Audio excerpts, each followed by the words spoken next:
just being right about narrative does not permit engagement with price action. To illustrate this, let's take a look at yesterday's overnight analysis that I posted. If you're not familiar, I post an overnight forecast of what I expect for price to do and what I want to see in price action on my X profile. It should be linked in my YouTube profile below. Go check that out if you're interested. But looking here at the daily chart, price failed to reach the consequent encroachment of this yesterday's discount wick. When the new day opened, price expanded higher into Tuesday's first presented fair value gap consequent encroachment right here. You can see that.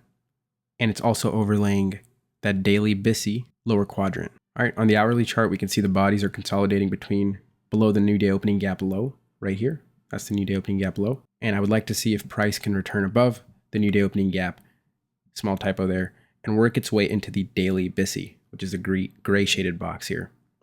And we had this buy side resting within that first presentation fair value gap from Tuesday. That's what I was eyeing.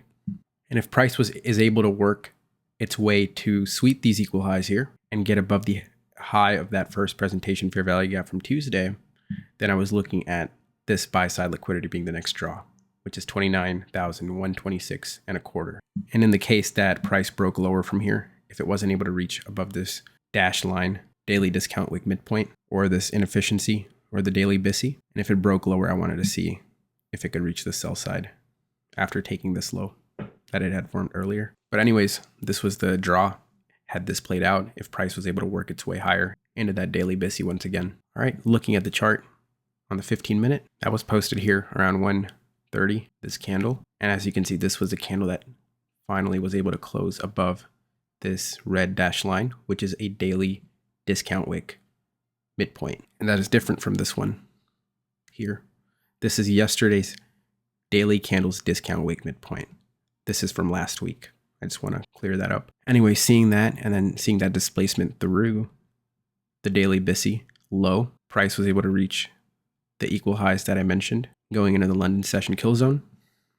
And then from there on, it was able to close above the first presentation fair value gap from Tuesday. Use that as support. You can see how the bodies are staying in the upper half there. On the 15-minute chart, wicks into the consequent encroachment, the lower quadrant of the daily BISI, shaded in gray once again. And then it was able to work its way through the consequent encroachment of that daily BISI, the new day opening gap, and reach the buy side that I had annotated. And then we can see the bodies were consolidating between the new week opening gap low and the lower half of that, and the consequent encroachment of the daily buy-side imbalance, sell-side inefficiencies midpoint. All right, so as you can see, the objective that I had outlined for the overnight session was fulfilled. I want to point out a few things here. Let me go to the 5-minute chart.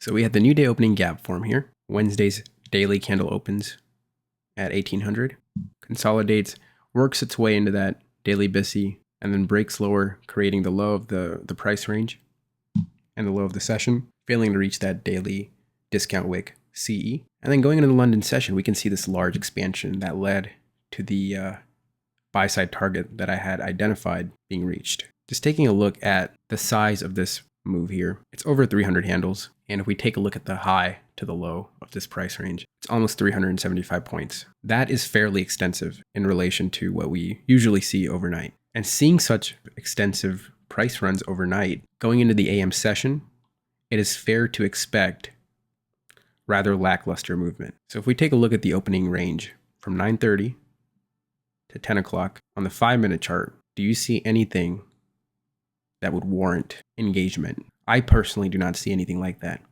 We had a nice run here following post 950 macro. However, just looking at the opening range here, this is not something that I would want to engage with or touch. Let's take a deeper look at the 1-minute.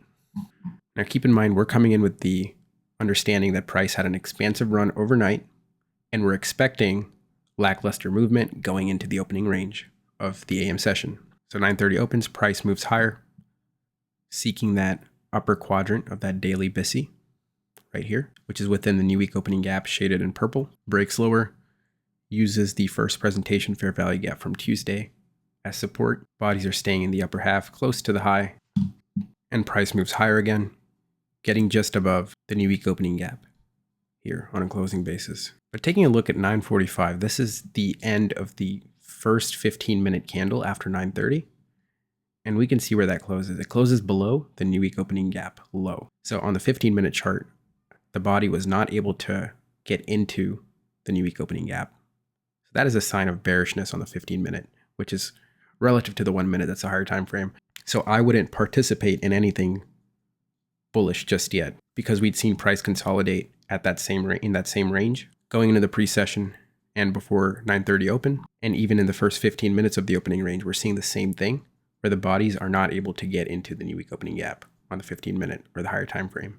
And then price folds, moves lower, creates this swing low, relative equal lows here, consolidates in the new day opening gap from Tuesday, breaks lower, wicks into the consequent encroachment of the first presentation from Tuesday once again, taking out this sell side.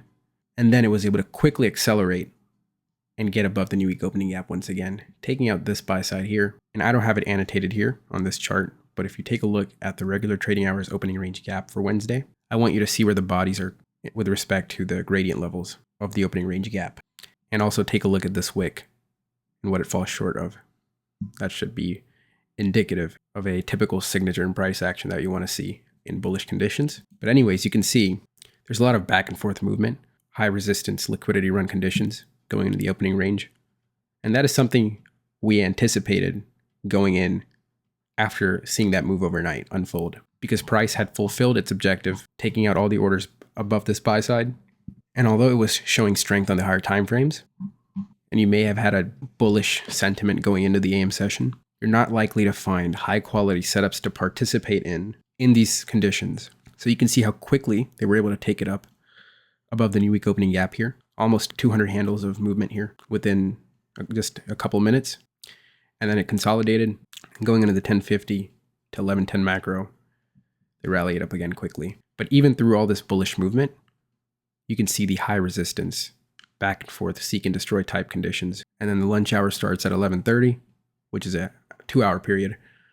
And then it seeks the last low that was formed since price was bullish.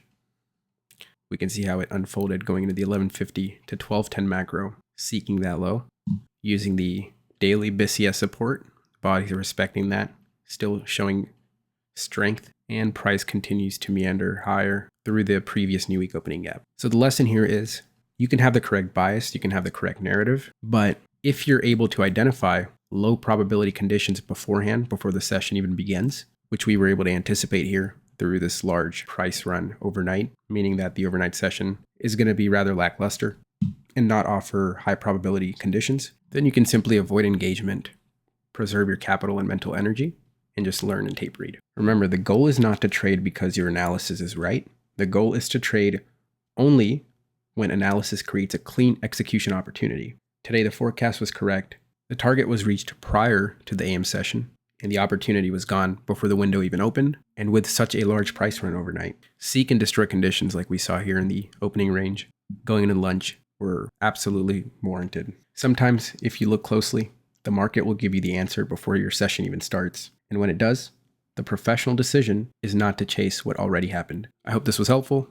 If you learned something, please leave a like and comment. Thank you guys for watching, and I'll see you next time.